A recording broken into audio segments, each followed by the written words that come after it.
Everybody, what's up? Circus here, coming at you with this week's Battle Phase Rewind video. This is going to be for Battle Phase 103. We're a little late in recording this one, so it was 2 days ago instead of just last night, but it's because there's a lot going on. There's a lot of content to be made, and we're getting to it as fast as we can, so... Yeah, potentially in a week, none of this even matters anymore. That's right, yeah.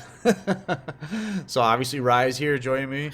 He's the guy that cast the whole thing, Battle Phase Monday. That's right. Was How's it it... going, Circus? Oh, it's going pretty good. I mean, was it as exciting as it usually is? Uh, it was pretty meta, I would say, on Monday. Tuesday was extremely exciting, and then it quickly devolved into meta. Okay. I think everyone's stuck in that KC Cup mode, which is understandable. This is like what, 4 days now since KC Cup Right. ended, and it's still ingrained, hard ingrained once you do it 3 days in a row. Yeah, I was gonna Of say, is that what you were expecting going into this Oh, Battle Phase 100%. Monday? Every single battle phase or right afterwards, I expect two things: low attendance and hella meta. That's how Yeah. it always is. Because everyone's Everybody's like, you know burnt what? out from playing.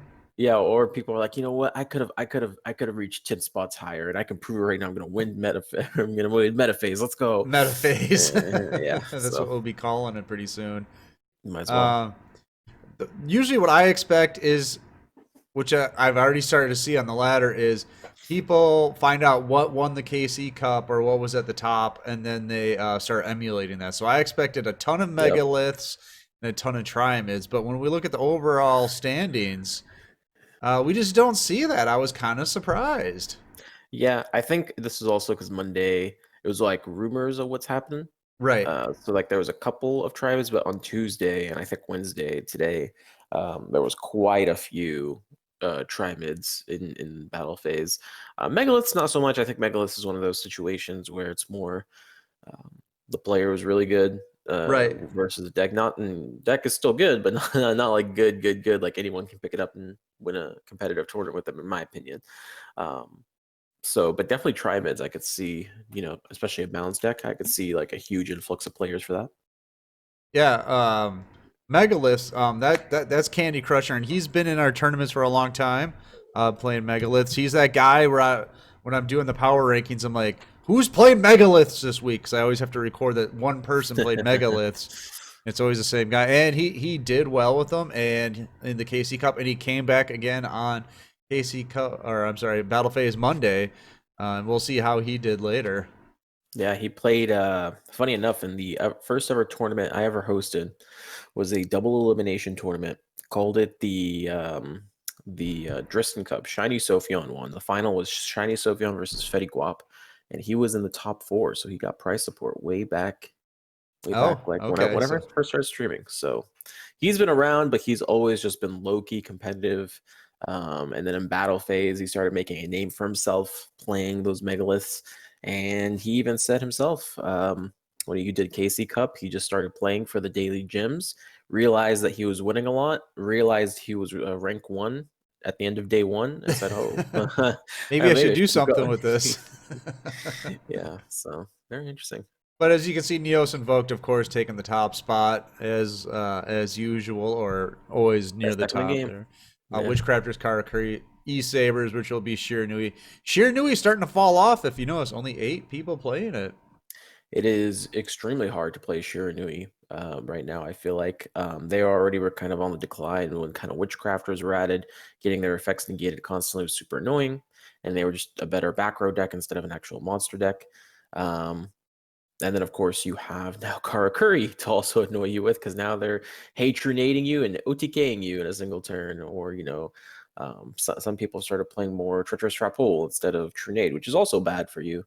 So, I said it on stream a while ago, we are kind of starting to see the end of the era for Shiranui. There's just too many fast decks that murder them, or there's too many decks that take advantage of back rows, for example, Invoke Neos. That just do back row better than Shiranui does back row. So, we're finally getting to that part where it's like, all right, Shiranui, you're going to be considered rogue at this stage, or very soon. Say You'll it be ain't so. considered Now, rogue. does Hatronade really affect Shiranui? I couldn't imagine. Yeah, and like half the decks, or not even half, more like 12 cards or traps. It's insane. All right, let's take a look at the top 32 and see what made it through all of this. And look at that, Element Sabers with the top representation, a deck that's almost a year old at this point. Yep. So Element Sabers is really when you're looking at breakdowns. I feel like right now in this iteration of the meta, at least up until XCs come out, or the next big box comes out, which will be a mini box, so it should be the next mini box. When you look at this, it's really how are you playing Invoked, right? Are you playing Invoked for more of a control-oriented style with Element Sabers? You have the Malehu to help you control more, the Palace to put you more control of Pula, all that. Or are you going more for an aggressive OTK, heavy back row removal with Cosmics and Neos summoning version of Neos Invoked? Mm-hmm. It's really how do you want to play your Invoke deck? That's what you're really looking at here. Right. Um, and of course, with the rise in popularity of Kara Curry is an extremely good deck. I said before that, especially in KC Cup, around KC Cup, the two decks we're going to be seeing a lot of will be Kara Curry and Neos. And Kara Curry has done exceptionally well in the KC Cup. So expect to see even more of those running around here very shortly. But Element Sabers, one of the best decks to deal with combo decks. It's very, very, very, very, very hard to combo going second into Element Sabers if you don't open multiple, heavy spell trap removal cards. And even then, you still got to deal with the Malehu if there's a Palace on the board, or if he just has an E-Saber in hand, could stop an entire Kara Curry combo from even being accomplished. So not surprised whatsoever with E-Sabers getting a boost. They were kind of dying with Witchcrafter being firmly in the meta, but then right after their nerf, and of course Blackwings rising because of Witchcrafters as well, and now Kara Curry being firmly in the meta, Element Sabers are yet again going from a slipping situation into firmly in the meta as being We're a core back, deck. baby.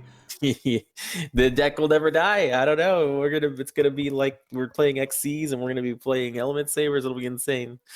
If you look, Stromberg and Trimid sneaking into the top 32 as they always do. Well, Stromberg, anyways. Trimid's, I'm not Yeah. so surprised, but Stromberg, that's almost becoming a top 32 favorite.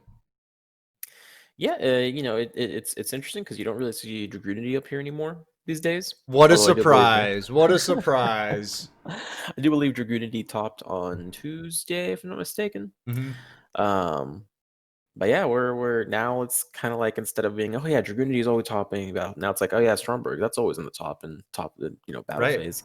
And then Trimids are always topping too, which isn't a surprise because that's actually a good deck. And I think it will only stop topping once the new box comes out.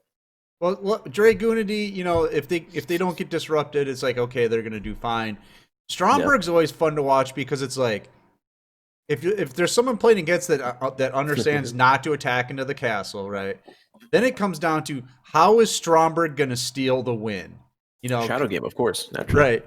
But if it's not that, I mean, do they have like a synchro play they can get into? Can they get into a Maju? Yeah. It's fun to watch like a good Stromberg player Mhm. versus a player that's good versus Stromberg, where they're Right, doing all the correct plays, and yet somehow the Stromberg still wins. Because it's very interesting actually. It basically comes down to being a synchro deck. It really is just a synchro deck. right. Um, you see Goyo Guardians, you think of all the you like Goyo Guardian, Bryonic, Trishula, Barkion.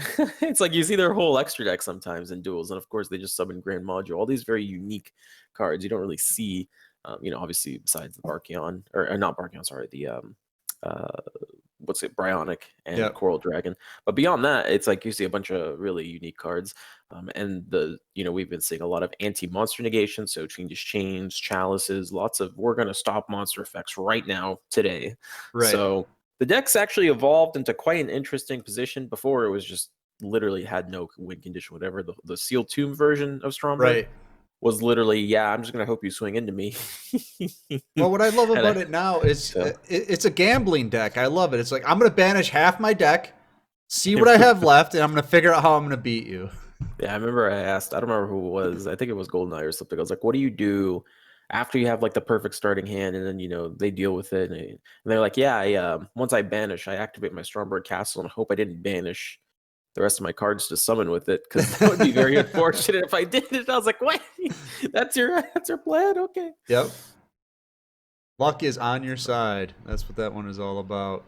I All guess right. Well, so. why don't we take move a little bit further on and take a look at the top 8 here? Looks like I got megaliths made into the top 8, 2 Karakuri's, 2 invoked Neos, 1 Witchcrafters, 1 Trimids, and 1 Shiranui. Now we do have some clips, so why don't we take a look at those? I'm down. All right, so we're jumping into game 3 here. This is Choo Choo versus Candy Crush. Choo Hmm. Choo is playing Karakuri. Obviously, Candy Crush is going to be playing the Megalith. This is a top 8 match here. So this matchup is interesting, right? It's the deck nobody knows anything about, and the new hotness. Yeah, the new stuff on the deck. Yeah, no, very interesting. And also, Choo Choo's a fantastic player, by the way.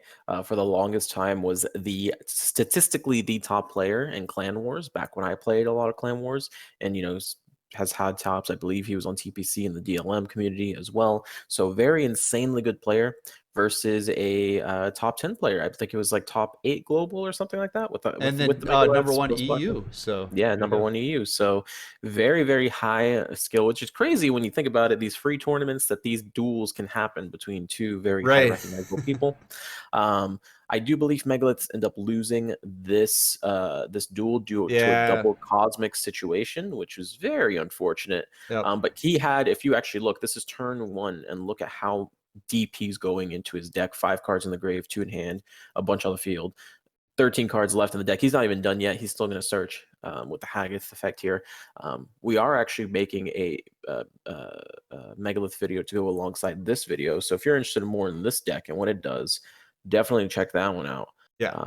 But yeah, you could literally see here, he had his full combo ready. He could have, if he had just a single Cosmic, or even just no, if he had no Cosmic, 100% Megaliths would have won here. If he had one Cosmic, he probably would have been fine. The fact that he just opened double Cosmic Cyclone essentially makes him lose the game, because the field spell Yep. and the trap, the emergence, are extremely important to the Megalith strategy. Well, the field This spell keeps is them from dying, right? Like the first by time they battle, yeah, yeah, but yeah. the effect of getting to add a megalith is super, super important for the main combo. And of course, this is actually the different build of Karakuri, which ended up winning all of battle phase. It's a restart, or not a restart. It's a switcheroo version of Karakuri. So it was actually funny because occasionally I would see Choo Choo Brickmore. I believe actually in this series, game 1, he hardcore bricked game 1 and just got OTK'd. Like, it was no problem whatsoever. And then game 2, I think Megalith bricked back. So, and then in game 3, he just got handsome. So it's an interesting build of Karakuri, because Switcheroo does have more strength beyond that turn 1. And of course, you don't get the downsides of restart, skipping your draw phase as well. I don't know if it's what I'd prefer over restart, but it is powerful in a best of 3 format where you're allowed, or a tournament format where you're allowed that best of 3, and you can side deck and you get more than one chance to open and do well. Especially when you look at your luck and then you restart and then you're still bricked, and then it's like, oh, you definitely lost this duel. Where with this one, you can restart and you have Cosmic Cyclone and you're fine. Gamma Oil, extremely important in this version of the build as well, because it's another way for you to get into your combo pieces, and it's searchable, of course, but you can bring back your tuner, you can bring back your synchros if something happened to them, so you're not as limited to actually opening well. And your switcheroo, power of switcheroo just makes you play Cosmic. Power of Cosmic Cyclone, one of the best cards in the game, will literally win him this game. As you guys see, both these are extremely combo heavy. We're still in turn 2, and the duel's still going on much longer than most duels. But Uh, eventually, I promise you, the Cosmics are coming, and it's going to cause them to lose the whole thing.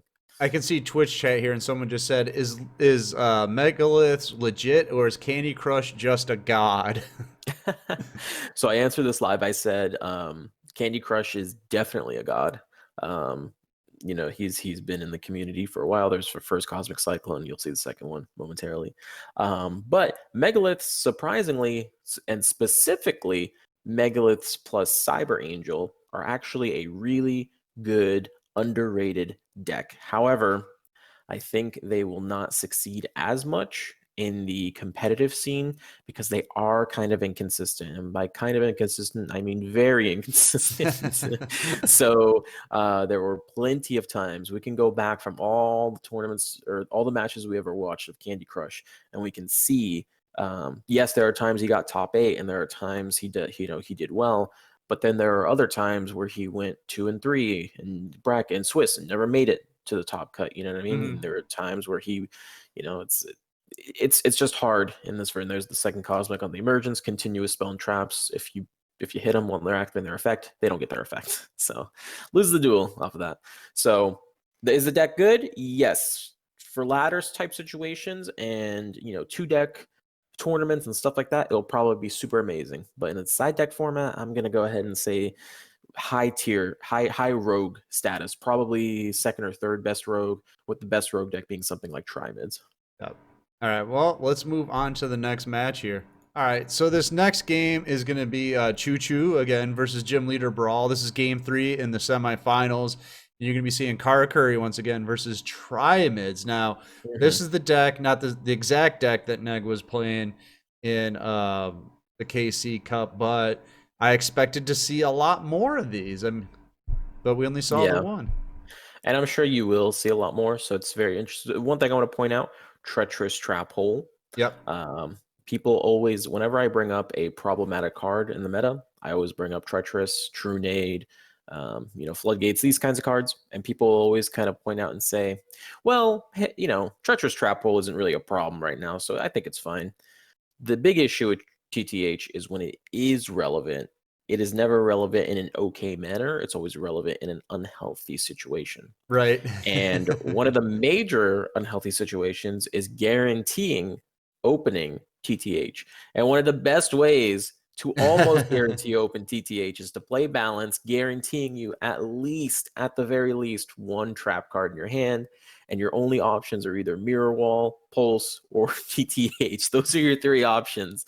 So there's probably a lot of people that don't remember when TTH first came out, and you could have 3 of them in your deck, and you would still run TTH, 3. You won. There was just if you open TTH, you won. If they didn't like random blind cosmic you won. If you opened up 2 of them, you more than 100%. You won the whole match off of that one game. Yep. So, that's kind of the power of any balanced deck. They're able to guarantee those powerful trap and spells. Trimid's a little bit less so because they have to play their field spells, so maybe not so much the spell side of things, but definitely the trappings. And of course, monsters, they can't really play any crazy monsters. Don't let Arrow Mages know that, okay? Because if they find out that they could sneak a TTH into their deck somewhere. Oh my god. Not like this, dude. Yeah. But yeah, this is kind of like also the weakness of Trimids, because they're really, when it comes to side decking, they can really only side deck trap cards in a tournament style format. They're just related to or reduced to just playing their core monsters and then playing those traps. The Mirror Wall, of course, being able to be activated in the damage step, very, very powerful. You can see our Cosmic in the end phase on the field spell. He can't search another field spell because it's not his opponent's turn, and it's pretty much downhill from there. Any deck that can play Cosmic Cyclone, and this is the purpose of this version of Karakuri, specifically to play Cosmic Cyclone, just takes out the field spell, and from there it's just a downhill battle. He true nades for 1, but it's a pulse. But yeah, I mean, at the end of the day, I think Trimids have like a hard limit of how good they can be. Because you're not playing this deck without balance, right? Like you need to open a monster and you need to open a field spell. Otherwise, this deck does not really perform that well. It only got second in the KC Cup. They only got second in the KC Cup. It didn't win it. It lost the KC Cup by 67 points. So you proved your point. Of course. But yeah, in a best of 1 scenario, when your opponent does not know what deck you're playing against, specifically KCC, you'll see balanced decks are very powerful. But yeah, when side deck comes in, like for example, think of all the amazing monster and spell side deck cards there are that this deck could play: Enemy Controller, Lancia, Chaos Hunter, like the list goes on and on and on, and they cannot play any of that without ruining their balance or just hard bricking which the whole point of balance is you don't hard break. Right. Yeah, because you would So hate to start with like enemy controller over any of your field spells. yeah, exactly. It's like, yeah, I got enemy controller, but I don't have a single field spell. Now what? You know, Right. now I lose. Two monsters, So enemy controller, and a pulse. Well, I guess I my lose this one. god. Yeah, it's like, well, I don't know what to do now. So it on one side, it's like, yes, I can almost guarantee a TTH every single game, but then on the other side, it's like I need to make sure I guarantee the monster and spell, and that's kind of where you see the limits of Triamid Right. for the most part. That being said, it is amazing how one card, literally one new card and only one copy of that card being played across all these decks, Mhm. shot this deck all the way back up to being relevant from wow, no one's going to play Trimids. Come on now. Like, that's just not, you're just going to lose 100% of the time. So, And you're about really to see the interesting to see weakness of the deck right here, where it's just Yeah. slowly spiraling down. You know, My field spell got Cosmic. Well, guess I lose. and There's that's nothing the I can do. end. Yeah. Yeah, but like imagine if he didn't lose his field spell there. He could have done so much. He could have searched for the he has two searches. He could have searched for Sphinx, could have summoned the Sphinx. Sphinx would have had like 4,000 defense. He would have had pulse on the field. Just he would have had so Totally much different game. more if he didn't get Cosmic. And he did. It's just one card ended the whole thing. Yeah. All right, moving on to the next game then. Okay, so the next one is Dreddy versus Jetski. And unfortunately, this was an invoked Neos mirror. Yeah, I think everybody just checked out, mentally checked out when they were watching this game. Yep. Some mirrors, I'll be honest, are fun to watch. Some are not fun to watch, but extremely skill based. So you can, at the very least, give props to the players. So, like, they're playing this very, very well. Right. And then you got some mirrors like this that are just like, yeah. Either you want to go first and set all your back row to interrupt your opponent, or your opponent opened up more Cosmic Cyclones than you, and then they want to go second to OTK you. There really is Right. no middle ground between that kind of scenario. If somehow you manage to get past turn 3, turn 4, then I guess it gets a little interesting, but not really. I mean, even like E-Saber mirrors, because E-Saber is more of a control deck, are actually really interesting to watch. Well, not really, but they're interesting when you're playing them at the very Right. least. So if, like, you know what's going on, you can, like, talk to your opponent, or like, oh man, that was such a big brain match. Or Crystron mirror, Witchcrafter mirror.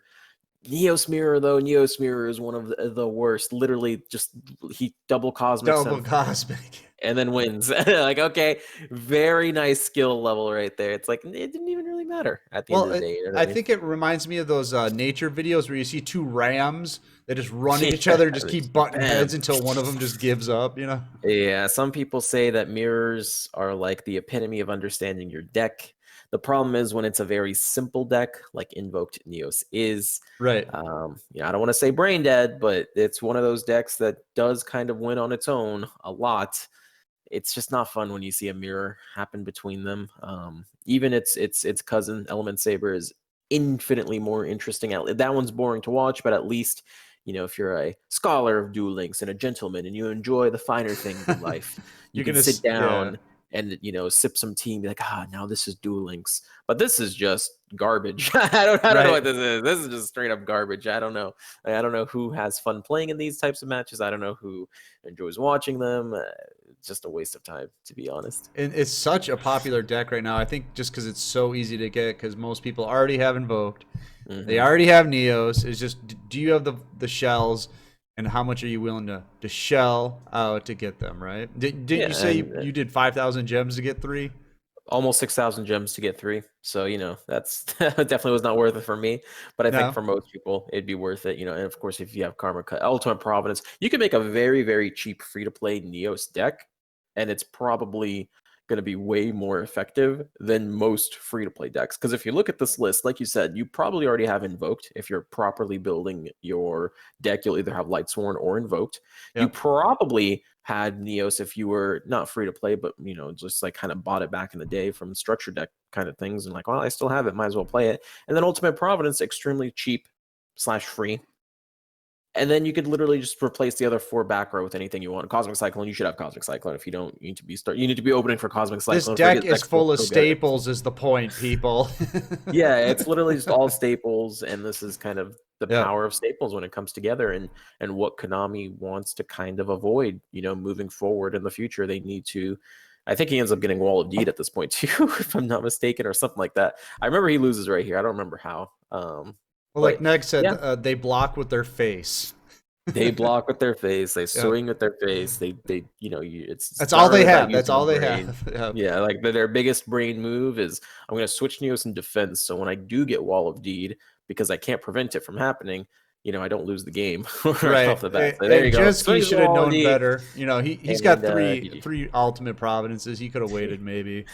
But Yeah, probably. But I mean, but like I then said, he got. then he's got to draw another trap to make the ultimate providence Yeah, work. And he yeah. got double cosmic, is now behind an advantage. His opponent has 2 back row, one of them being Wall of D. So unless he Yep. has his own double cosmic play incoming, he's just gonna get Purgatrioed next turn and lose the game. And Right. literally, there's nothing you can do. So it's Yeah, like either I those switch two into his back Wall of row D were and it. risk it, the 30% chance that I win, or 0% as Alistair comes out and ruins my day. So it's just not an interesting mirror. I think it's one of those situations where I personally believe there aren't really any matchups Neos plus anything else that make it super interesting. It's just does he have the answer? Yes or no. If he does, great. If he doesn't, ooh, hey, look, you win. Right. All right. Let's move on to the finals then. All right, so now we're in the finals. This is Dreddy versus Choo Choo. This is game 3, and you called it the Kingly top 2. Yeah, the king of the old meta versus the king of the new meta. It kind of Okay. feels like, yeah, Neos was extremely dominant before Karakuri, and Karakuri, since their release, have been, I think this is like the second or third battle phase. They just not only won, but crushed their way to the top. They're just on a Um, tear right now. They won the power rankings the past 2 weeks, and then they won the KC Cup power yeah, rankings. They're winning yeah, tournaments left and right. it's yeah. So it really is. It almost feels like the best deck in the game, but then you see some games where they're bricking or they're just not opening Right. well. Then you're like, maybe not. Maybe Karma Right. Cut the deck is just better. But it kind of depends. I think the real power of Karakuri, and kind of gets a little bit into Karakuri, because I believe this match was literally Karakuri bricked, they lost, and then they just won the 2 games handedly. Hmm. I don't think anything too crazy ended up happening. Um, Karakuri, the true boss monster, is Samurai Destroyer. The power of Samurai Destroyer, allowing them to play things like offerings, TTH, their cash in, secondary effect, flipping, basically being a Sphere Karibo from the grave that they can just activate whenever they want. Hmm. And then, if your Samurai Destroyer swings in, there's no monster effects to go with that. So really, really wild, huge combo deck. And it really does remind me of when decks like Blackwing, Dark Magician, any of these decks that have been good at one point when they could also play their limit 2s. Right. So do you Um, think that's going to so affect the deck once it does get hit? I do believe so. Kind of a couple of key factors and why people are like, why are you so adamant that Karakuri is going to get hit? It's not like it's good, blah, blah, blah. And, there's like every excuse in the book as to why something should not be nerfed, 2 reasons. One, Karakuri is actually an extremely old deck that has nothing on the limit list from the original release of the Right. deck itself. Um, the new cards that got added made the deck new to the meta and maybe new to you experiencing it for the first time. But whenever we have a situation, this is exactly what happened with Blackwings. They were playing an extreme number of limit 2 cards, specifically Hey Trinade and TTH, and they were very good at it because they could search their whole deck in a single turn and then just start top decking their cards. And this is even worse. Karakuri will search their whole deck, and then they'll just draw cards with the power of Burrito if you're playing Anatomy, or with the Hmm. power of that. Um, and I do believe, if I'm not mistaken, Choo Choo was side decking TTH. I could be thinking of someone else, but yeah, you true nade on back row decks, and if you don't, you just play TTH, and that's probably gonna win you against any combo deck. And then of course he's playing Switcheroo, so that even increases his chances of having that in his hand. Um, I think just but yeah, anytime a deck becomes successful and has uh it can use limit 2 cards, they're going to do something Oh, about it. 100%. Um, Yeah. and this is just so easy for them because, yeah, the Blackwings, they had an old box with a bunch of Blackwings, and what ended up getting nerfed was the older Blackwings with the newer ones being spared. And that's just, if Konami is going to be consistent with their behavior, they're going to look at this and be like, yep, you you have limit twos, you have an old deck that we can easily limit to. They could Yep. limit so many things too that could affect, they could hit the cash in, they could hit the Nanishi, they could hit the merchant. I was These are gonna say all probably the SR merchant, cards. yeah, or the Yeah, probably Ninishi. the merchant, because that's just seems like what they like to do. It feels like a Canna or an Elder Cannahawk hit. Hit the Right. Elder, it affects the entire deck. Can't play limit twos anymore. Yeah, even Ritual Beast was a deck like that, where it Yeah. was a deck for a long time. We were like, this deck should not be playing TTH because it is just ridiculous if it gets a TTH off. We're just seeing that situation happen again with Karakuri. And that's why I don't know what's going to be on the ban list, but if I had to imagine, it's going to be something related to stopping Karakuri from playing those limit twos, because they are very powerful with them. All right. So moving on to next week, it's going to be the last Battle Phase Monday. We'll probably have a Battle Phase pop up, maybe. Yes, we There's will. a good chance. So going into that, those will be the last two uh, tournaments before Zexal drops. Are we even going to be here next week? Will anybody care at that point? Probably not. So Yeah, I think honestly at that point it's going to be more interesting to do something like, you know, Dark Sided Dimension in review or something like that. It right. really, like I said in the beginning of the video, attendance has kind of been low over the tournament, not because of KC Cup only, but also because it's the end of the world, The not end of the our world. world. What? End of game world. What? What? It's the end of the world and everyone's just sitting at home being bored. But it's been a very boring year.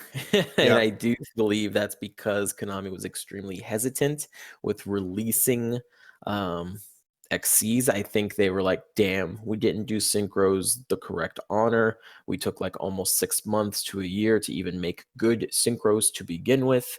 And, Right. like the first good synchro deck was like Six Samurai, and that's just not even relevant as a synchro. Even if it was unbanned, it would just not be relevant as a synchro deck anymore compared to Right. how we're synchroning now, depending on how synchro summoning could be if they release the really good stuff.